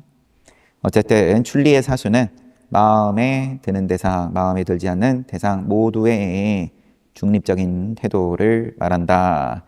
마음에 드는 감각적 대상물에 대해서는 집착하지 않고, 마음에 들지 않는 대상물에 대해서는 분노를 일으키지 않는다. 마음에 들지도 안 들지도 않는 감각적 대상물에는 균형을 잃은 태도에서 나타나는 어리석음을 일으키지 않는다. 수행자는 모든 6가지 감각적 대상물에 대해 무상하고 괴로우며 변화에 종속된 것으로 성찰하고 그 모두를 있는 그대로 알아낸다. 이러한 중립적인 태도는 수행자의 정신적 과정 속에서 지혜와 함께 일어나는 중립적인 형태의 느낌이다. 이러한 중립적 태도는 정신적 과정 속에서 지혜하고 함께 일어나는 중립적인 형태의 느낌이다. 그냥 몰라서 중립적인 거가 아니다. 어리석음을 일으키지 않는다. 그래서 이런 부분들을 좀 강조합니다. 중립적인 입장에 대해서는 마음에 들지도 안 들지도 않는 대상에 대해서 균형을 잃은 태도에서 나타나는 어리석음을 일으키지 않는다. 달리 말하면 주석입니다. 이러한 균형 잡힌 태도는 역시 무관심한 느낌, 평정, 곧 타트라마자타타라고 불린다. 이것은 마음에 드는 감각적 대상이나 마음에 들지 않는 감각적 대상에 집착하지 않는 태도를 의미한다. 사수 그리고 평정을 우페카로 삼는다. 우페카, 사수, 평정. 평정이 지금 앞에 나온 타트라마자타타. 사수는 웨다누페카 정도이네요. 사수 그리고 타트라마자타타 평정을 우페카로 삼는다.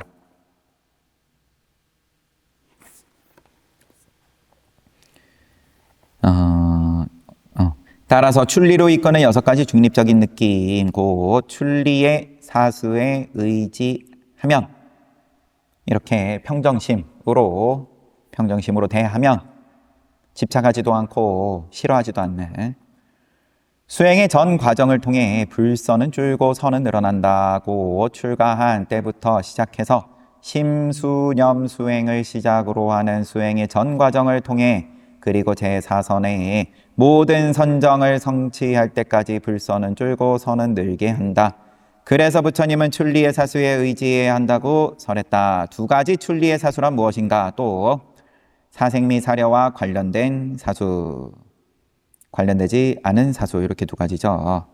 관련된 사수는 출가한 순간부터 온갖 통찰력을 연마하는 모든 단계에 있어 일어나는 중립적인 느낌이다. 초선을 성취할 때까지 갖은 명상을 통하여 수행하는 것에 입각한다. 다른 하나는 관련되지 않은 사수, 이것은 제2선 이상의 선정 등에서 얻은 것에 입각한다. 후자가 우수하다. 반복적으로 말씀하시고, 첫 번째 비구는 중립적인 느낌에 대해서 성찰할 때 첫 번째 비구는 사생 및 사려와 관련된 거죠. 이 중립적 느낌은 어디에 의지하는가 라면서 살핀다. 살피면 사색과 사려에 관련된 거고, 이거는 이제 초심자. 이 느낌은 어디에 의지하지?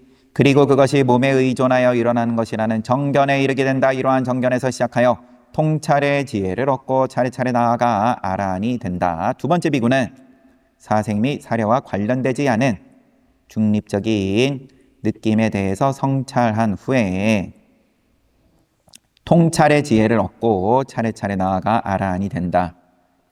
이것은 어디에 의지하지? 이런 게 붙냐 안 붙냐죠. 그리고 몸에 의지하네. 그러면서 이제 하나씩 확인해 나가는 것이 사색과 사려에 관련이 된 거고, 그 중에서 두 번째 비구의 명상을 위한 대상인 중립적인 느낌고 사색 및 사려와 관련되지 않은 느낌이 첫 번째 비구의 것보다 우수하다. 명상 중에 일어나는 사고에 대해서 살펴볼 때, 사고는 생각을 말하는 거겠죠. 두 번째 비구에게서 일어나는 사고가 더 우수하다. 중립적인 느낌에 대한 성찰을 통해 아란과를 성취하는 것에 대해 말해도 두 번째 비구가 첫 번째 비구가 성취한 아란과보다 우수하다. 여기까지가 지금 주석서를 바탕으로 해서 아주 좀 이 느낌에 대해서 즐거운 느낌, 희수에 이제 의지할 만한 것, 의지해서는 안 되는 것, 또 괴로운 느낌에 대해서, 불편한 느낌에 대해서도 마찬가지로 두 종류로, 사수에 대해서도 두 종류로, 그 다음에 또 이제 출리의 희수든 우수든 사수든 각각에 대해서도 또 사색과 사려, 사색 및 사려와 관련이 됐냐 안 됐냐, 또 각각에 대해서 이제 구분해서 설명을 쭉 하셨습니다. 정작이라기보다는 뒤에 안 보고 건너뛴 게 여전히 남아 있는데, 감관, 먼저 객본 방옥에 이 뒷부분은 예륙과를 성취를 하고 사카가 일렉과를 성취를 하고 그 다음에 다시 재생하고, 그런 다음에 궁금한 게 부처님으로부터 가르침을 받은 후 생각했다. 부처님께서는 즐거운 느낌과 불쾌한 느낌과 중립적인 느낌에 대해 매우 명료하게 설명해 주셨다. 그런데 아라한과를 얻게 해주는 수행법에 대해서 여쭤봐야겠다 하면서 부처님 비구는 어떤 방식으로 객본 방옥계를 실천합니까? 마저 보죠. 오늘은 김장하는 날이어가지고 모든 신도님들께서 열심히 김치 담그고 계십니다. 저도 함께 울력을 하는 게 이제 맞을 수도 있겠지만, 이게 더 좀 급했다. 어제 건너뛴 거를 이렇게까지 이제 깊게 들어가가지고 구체적으로 신도님들하고 같이 이제 뭐 보는 것도 좋을 수도 있지만, 우선은 건너뛰었었고요. 어제는 요거는 저 개인의 공부고 1차적으로는 이제 또 차후에 보아 나가면서 이제 오늘 본 것들이 이제 녹아 들어갈 테니까. 여튼 사카가 아란과에 이제 오르겠다 하면서 질문을 드리는 것이 객본 방옥계다. 비구는 어떤 방식으로 객본 방옥계를 실천합니까? 부처님께서 천신의 왕 사카여, 몸으로 짓는 행동에는 두 가지가 있다. 채택해야 할 것과 채택해서는 아니 될 것. 말로 하는 것에도 두 가지, 추구하는 것에도 두 가지. 그런 다음에 자세한 설명으로 불선을 늘리면 채택해서는 안 되고, 선을 늘리면 마땅히 채택해야 되고, 말에 대해서도 마찬가지로 불선을 늘리면 채택하면 안 되고, 선을 늘리면 채택해야 되고, 그 다음에 어떤 유형의 추구가 이제 세 번째로 불선을 늘리면 추구하면은 안 되고, 선을 늘리면 마땅히 행해야 한다. 천신들의 왕삭하여 이와 같이 실천하는 비구를 객본방어계를 실천하는 비구라고 하느니라. 객본방어계가 빠티모카가 객본이고요. 쌈와라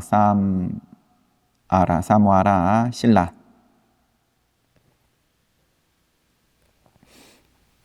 부처님이 이와 같이 가르침을 설하자 사카는 매우 기뻐하면서 말했다. 세존이시여 정말 그러합니다. 선서시여 정말 그러합니다. 부처님의 말씀을 듣고 나니 그 질문과 관련된 제 의심이 모두 제거되었습니다. 불확실하던 모든 것이 저에게서 떠났습니다.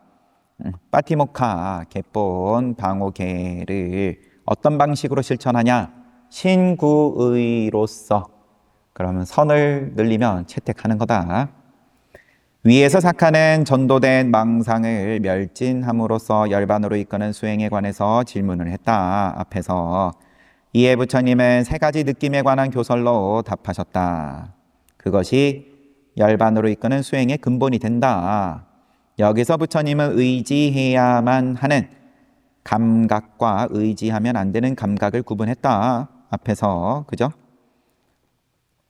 느낌이라고 나왔었지만 여튼 두 가지 감각 중 의지하면 안 되는 감각은 열반으로 향하는 수행이 아니며 의지해야 하는 감각만이 열반으로 이끄는 수행이 된다. 혹자는 부처님은 왜 열반으로 이끌지 못하는 감각까지 언급했을까라면서 의아해할 수도 있다. 이는 부처님의 의도를 제대로 파악하지 못해서 하는 질문이다. 부처님은 사카의 기질을 알고 있었다. 만일 사카가 의지하면 안 되는 느낌을 번뇌의 요소로 자각하여 그것을 버려야 할 특성으로 이해하고 있다면 의지해야 하는 느낌을 청정한 요소로 자각하여 그것을 연마하려고 준비할 것이기 때문이다. 그처럼 부처님이 언급한 두 가지 느낌을 사카가 모두 이해하였으니 위와 같은 부처님의 설법 방식은 사카로 하여금 적절한 실천을 하게끔 도와준 것이 된다.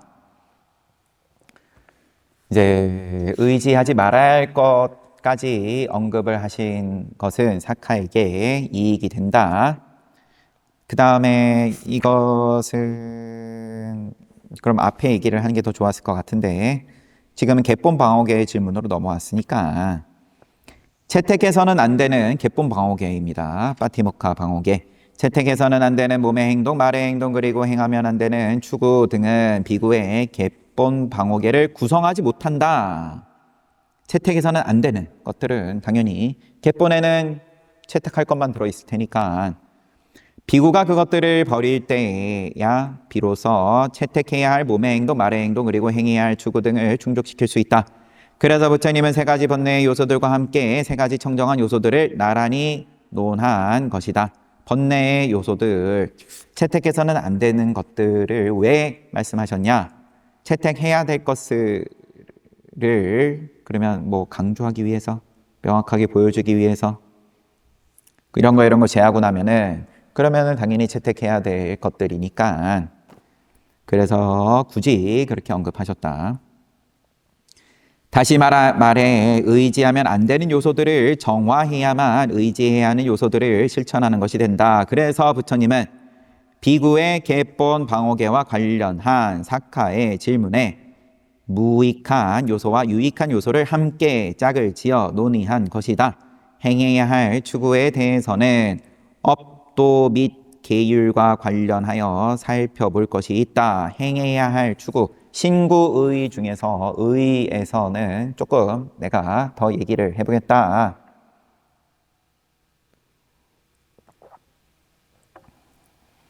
의지해서는 안 되는 몸의 행동이란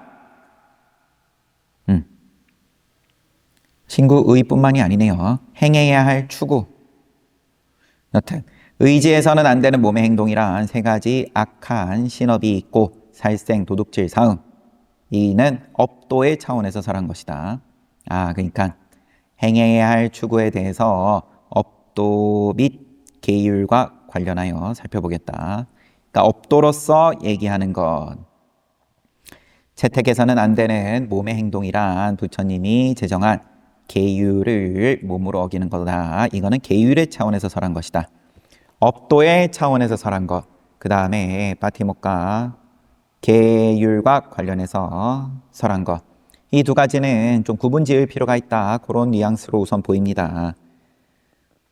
의지해야 할 세 가지는 이제 그 반대인 거죠. 다 살생을 멀리하고 도둑질을 멀리하고 사음을 멀리하고, 이건 업도의 차원이고, 그 다음에 채택해야 되는 몸의 행동은 부처님 몸으로 부처님이 제정한 계율을 범하지 않는 거다. 계율의 차원을 설한 거다. 말의 행동도 마찬가지로 추구하는 것은 몸과 말의 행동을 포함한다. 그것은 제8정명계를 제외하고는 몸의 행동과 말의 행동으로 구성되어 있다. 이 8가지 계율은 몸과 말의 행동, 신업과 구업을 포함하되 멀리 있는 것이 아니다. 추구란 것은 본질적으로 추구하는 데 필요한 노력이다. 추구에는 천한 추구와 거룩한 추구가 있다. 마찌마니까야 물라판나사의 파사라시 수타에는 그와 같은 두 가지 추구에 대한 설명이 실려 있다. 요약하면 이렇다. 천한 추구, 거룩한 추구. 어떤 사람은 자신도 재생, 늙음, 죽음, 파멸에 종속되어 있으면서 역시 재생, 늙음, 죽음에 종속되어 있는 생물, 아내, 자식, 가축, 내지는 금, 은, 무생물을 추구한다. 이것들이 천한 추구에 해당하니 취해서는 안 되는 추구이다. 반면 어떤 사람은 자신이 재생, 늙음, 죽음에 종속되어 있음을 알고 생물, 무생물을 추구하는 것에 결점이 있음을 안다. 그래서 불사의 법을 추구한다. 생물, 무생물 추구하는 건 결점이 있다. 완벽하지 못하다. 그래서 불사의 법을 추구하니 이것이 거룩한 추구라는 것으로 취해야 할 추구이다. 이것을 달리 설명해보자. 비구의 경우 이익을 추구하는 데 적절하지 못한 5가지 방식이 있다. 첫째, 계획적으로 가장하는 것. 계획적으로 가장하는 것. 내가 수행 잘 하고 계율 잘 지키고 등등, 아니면 선정이 있고 이런 거에 대해서 내가 의도적으로 이제 쇼를 한다. 즉 제가 신자에게 호의적으로 또는 매우 존경스럽게 보이도록 가장하는 것이다. 둘째, 제가의 신자들을 칭찬하는 것. 야, 이것도 그래요. 셋째, 보시하기에 적절한 기회가 왔음을 암시하는 것. 넷째, 아무 근거 없이 제가 신자들을 인색하다고 얕잡아 보는 것. 다섯째, 이익으로 이익을 얻는 것. 이익으로 이익을 얻는 것. 뭐 투자하는 건가요, 그럼? 즉 제가 신자들로부터 보시 받을 것을 기대하고 그들에게 선물을 주는 것. 이제 전부 다 제가 신자하고의 관계에서의 입장이네요. 비구가 의지해서 안 되는 장소, 안 될 장소 6곳이 있다. 노처녀의 집, 남녀 추리의 집, 술 파는 자의 집, 창녀의 집, 과부 또는 이혼녀의 집, 비구니의 승원이다. 남녀 추리가 지금 사실 명확하지 않습니다. 근데 나머지는 다 어쨌든 이제 여성 혼자 있는데 가면 안 된다. 비구는 위에 언급한 5가지 방식으로 이익을 추구하지 않고 6장소에 의지하지 않고 그리고 허용되지 않은 21가지 추구 방식에 의지하지 않아야 한다. 이것들이 모두 취해서는 안 될 천한 추구에 해당한다. 이러한 부적절한 추구를 멀리하고 매일 닭발에서 얻은 음식에 의지해 살아가는 것이 거룩한 추구에 해당한다. 의지해서는 안 되는 몸으로 짓는 행동은 시작부터 적절하지 않다. 살생을 보자. 넘어가겠습니다. 이거는 살생이 안 좋은 건 자명하니까. 의지해야 하는 행동이라면 처음부터 그것과 관련된 모든 행동이 적절하다. 살생까지 확실하게 가지 않았더라도 그 전부터 뭐 계획을 하고 뭐 살생 도구를 사고 등등이 다 시작부터 안 좋다. 만일 그러한 행동을 하는 것이 불가능할 때는 최소한 의도만이라도 일으켜야 한다. 의지해야 하는 행동 끝까지 가지 못하더라도 의도만이라도 일으켜도 좋다. 왜냐하면 여건이 좋아지면 그 의도가 실행으로 이어져 성공적인 결과를 가져다 줄 것이기 때문이다. 이를 달리 설명해보자. 대화다따의 경우처럼 승단의 분열을 야기하는 몸의 행동은 의지하면 안 되는 부적절한 행동이다. 사리푸타 장로와 모칼라나 장로처럼 하루에도 2-3번씩 삼보에 귀의하는 것이 의지할 만한 행동이다. 부처님을 암살하려고 하라고 저격수를 보내는 대화다따처럼 누군가를 죽이라고 말하는 것이 의지해서는 안 되는 말의 행동이다. 사리푸타 장로와 모칼라나 장로처럼 삼보의 덕을 찬탄하는 것이 의지해야 할 말의 행동이다. 대화다따가 추구했던 것과 같은 비천한 추구가 취해서는 안 될 추구이다. 사리푸타 장로, 모칼라나 장로처럼 거룩한 추구가 취해야 할 추구이다. 부처님이 이와 같이 수행하는 비구 점점점이라고 결론적으로 설한 것은 다음을 의미한다.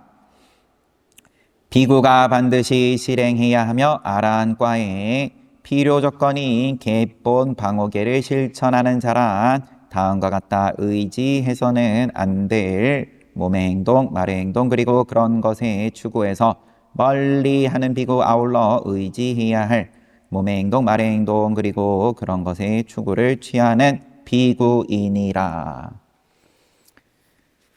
감관 방오계를 실천하는 법. 사카는 부처님의 말씀을 기쁘게 받아들인 후 다시 질문했다. 부처님, 비구는 어떻게 해야 감관 방오계를 잘 실행할 수 있습니까? 요거는 한자로도 또 빨리어로도 지금 언급은 없는데 감관, 감각 기관을 말하는 거겠죠. 부처님께서 천신들의 왕 사카여, 눈으로 식별할 2가지 색이 있으니 의지해야 할 것과 의지해서는 아니 될 것이다. 귀로 2가지, 코로 2가지, 혀로 2가지, 몸으로 2가지, 또 뜻으로 식별할 마음과 물질로 구성된 2가지 법. 의지해야 할 것, 의지해서는 아니 될 것 2가지. 안이비 설신의로서 이제 다 2가지씩 있고, 사카가 묻기를, 여기서는 본인이 직접 이번에는 이제 제가 좀 알겠습니다. 그러면 불선은 줄이고 선을 늘리는 것이 의지할 것이고, 불선을 늘리면 의지해서는 아니 될 것이죠. 이렇게 부처님, 저는 부처님의 간략한 가르침을 이처럼 이해할 수 있게 되었습니다. 이제 모든 의심을 제거한 저에게 불확실함이란 없습니다. 사카는 부처님의 가르침을 듣고 얻은 바가 많았다. 또 그에게는 이전에 부처님으로부터 들은 가르침에 기인한 올바른 이해력이 있었기 때문에 간략한 가르침을 듣고 자신이 이해한 바를 말했다. 부처님께서 또 그게 맞는 소리였기 때문에 말하도록 내버려뒀다. 이런 내용이 있었고, 뒤에 이제 자세히 설명해보자.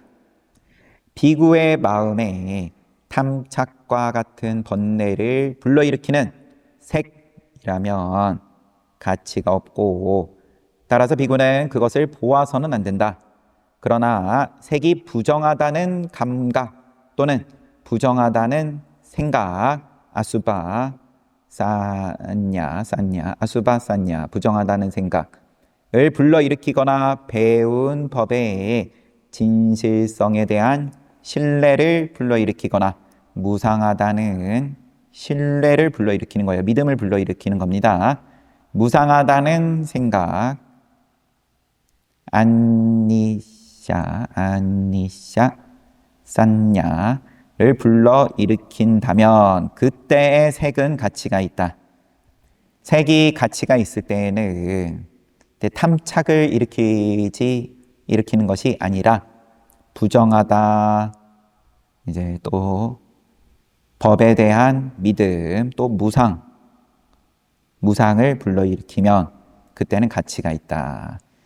비구가 아름다운 노래를 듣고 마음에 탐착이 생긴다면 가치가 없는 거고 들어서는 안 되고, 반면 비구가 듣고 인과의 법칙을 신뢰하게 되고 법의 진실성에 대한 믿음을 강화시켜 중생들을 각성하게 하고 출리의 생각을 일으킨다면 가치가 있는 소리다. 그 소리는 들어야 된다. 냄새에 대해서도 마찬가지고, 근데 어떤 냄새는 몸에 대해서 싫은 생각이 생기면 가치가 있다.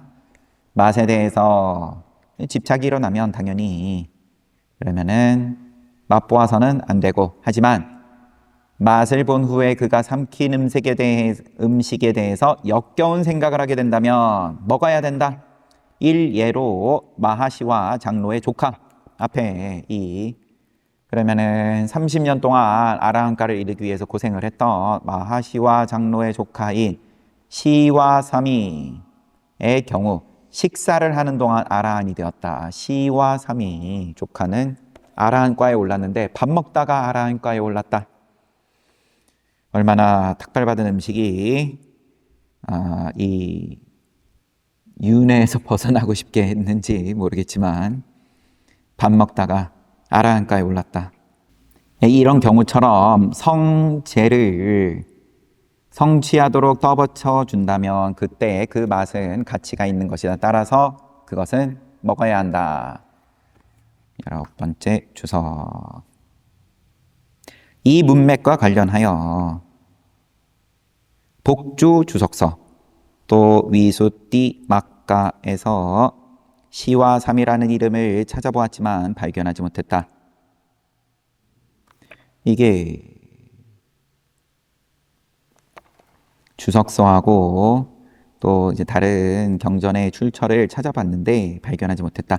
위수띠 막가에는 식사하는 동안 아라한과를 얻었던 사미로서 바기네야 상가라키타를 소개한다. 다른 사람이 등장하긴 한다. 비구가 어떤 촉감을 통해 탐착과 같은 번뇌를 일으킨다면,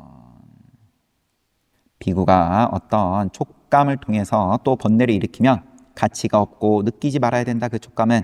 하지만 사리푸타 장로의 경우처럼 역류하는 번뇌들을 완전히 멸진시켜서 아라한과를 얻게 만든다면, 또는 열정을 갖게 만들거나 미래의 비구들을 위해 훌륭한 모범이 되게 한다면 그때의 촉감은 가치가 있다.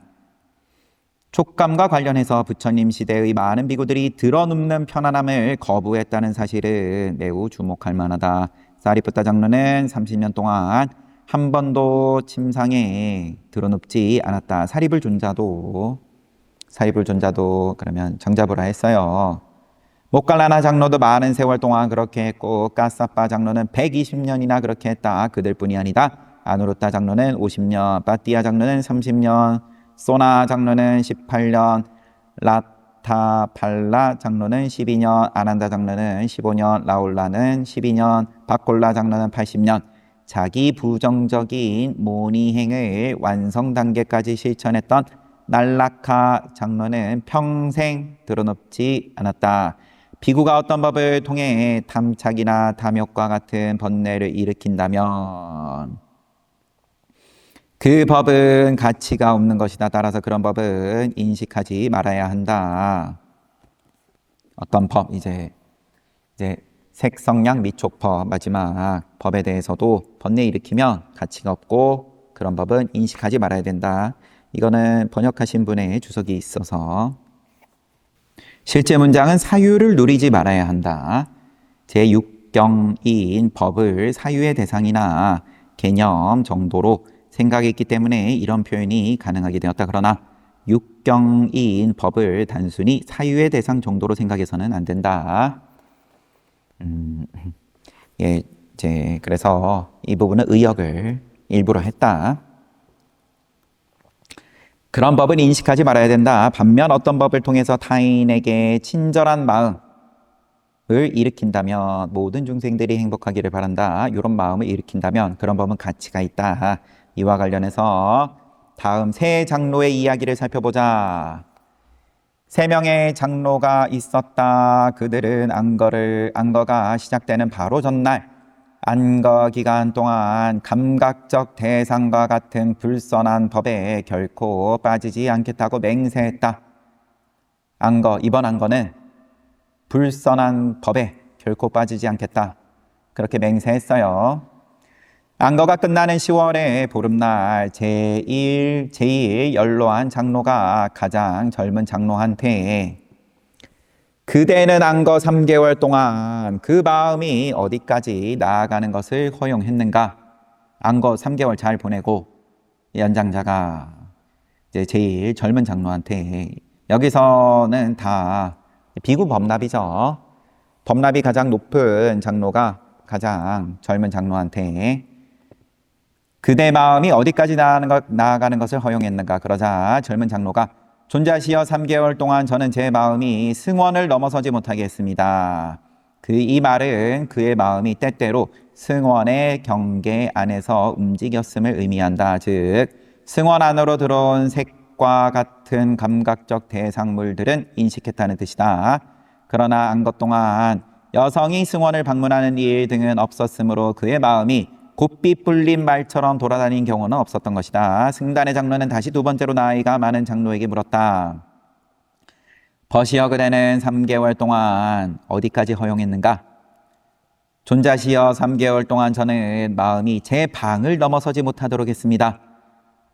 대답을 마친 2명의 장로가 이번에는 연로한 장로에게 물었다.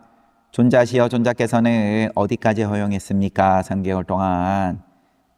벗들이여 3개월 동안 나는 마음이 내 몸을 넘어서서 움직이는 일을 허용하지 않았다. 즉 그는 정념을 지니고 있는 일 외에는 몸 안에서 벌어지는 일에 대해 몸이나 말이나 뜻으로 그 어떤 것도 하지 않았다는 뜻이다. 내버려뒀다라는 건데 내버려두는데 이 몸 안에서 한계를 두고 여기서는 자유롭게 뒀다.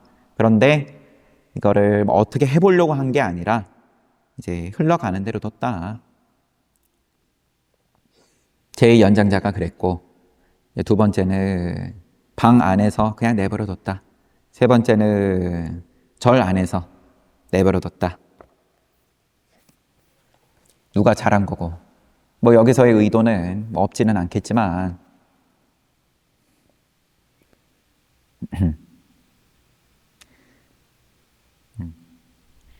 또한 앞으로 일어날 행동에 대해 먼저 알아챈으로써 몸 밖으로 마음이 나가 방황하게 하지 않았다.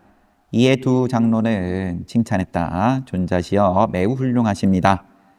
이상의 장로들처럼 법을 인식하는 것은 매우 가치가 있는 일이다. 따라서 모름지기 비구라면 이러한 법에 대한 인식을 잘 일으켜야 한다. 법을 인식을 할 때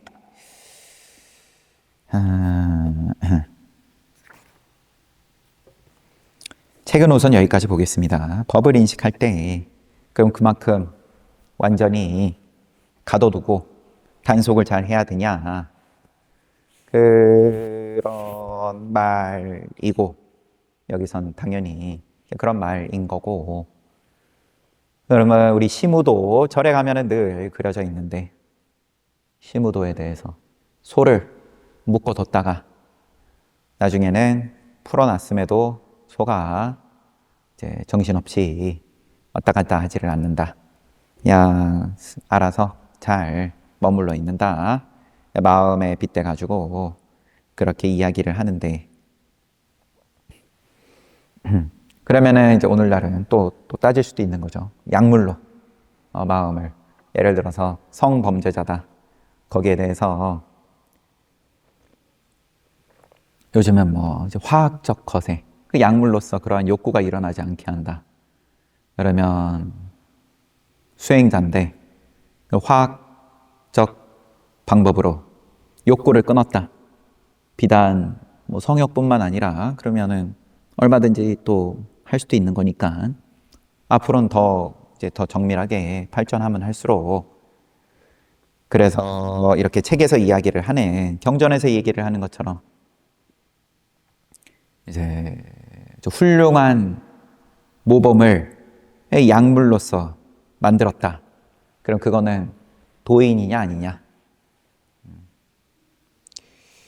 그러한 이야기는 70, 80년대 이제 미국에서 어떤 신흥 종교에서 또 그러한 시도들도 어디선가 이제 본 적이 있는데 이제 그렇게 일부러 뭔가 교주를 만들어 가지고 이제 그걸 내세우고 장사를 하는 건데 이게 자기의 문제인데 결국은 이 괴로움에 대해서 그럼 어떻게 그러면은 벗어날 거냐? 그런 약물로서 했더니 그럼 다음 생에 그러면은 윤회를 안 하더라. 이게 뭐 증명을 어떻게 할지는 모르지만 예를 들어서 사고 실험을 해보는 겁니다. 아니면 천상에 나더라. 그러면은 또 아니면 선업을 짓는 이제 그러한 방법. 이러면은 그런 것도 또 영화 제목이 생각이 안 나는데 뭐 그런 영화도 있었던 것 같아요. 매일같이 알약 하나씩 먹으면은 사람들의 욕구가 절제가 되고 통제된 사회를 만드는 건데 이퀄리브리엄 아닌데요. 그거는 다른 영화고.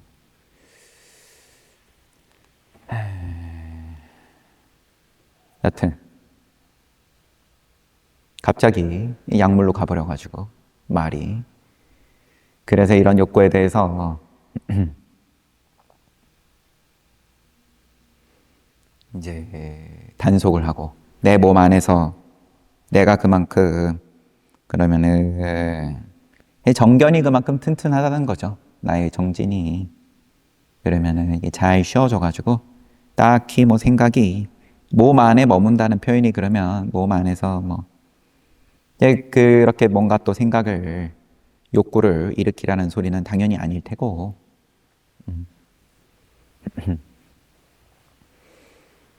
아무튼 좀 이게 이제 건너뛰어가지고 아쉬웠던 부분들을 이제 어제 그제에 이제 너무 깊게 들어가서 신도님들하고 보기에 조금 그래서 이제 건너뛰었던 부분들을 이제 오늘 이제 이런 기회 이용해가지고 이제 제 마음대로 한번 봐봤습니다.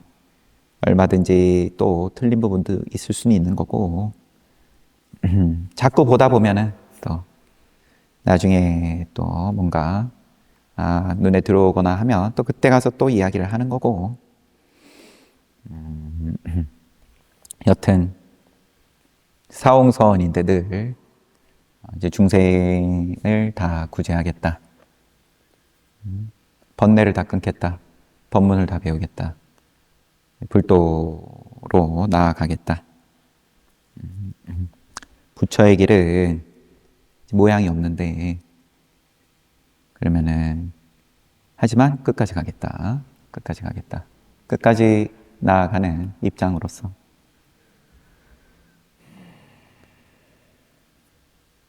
오늘도 잘 봤습니다.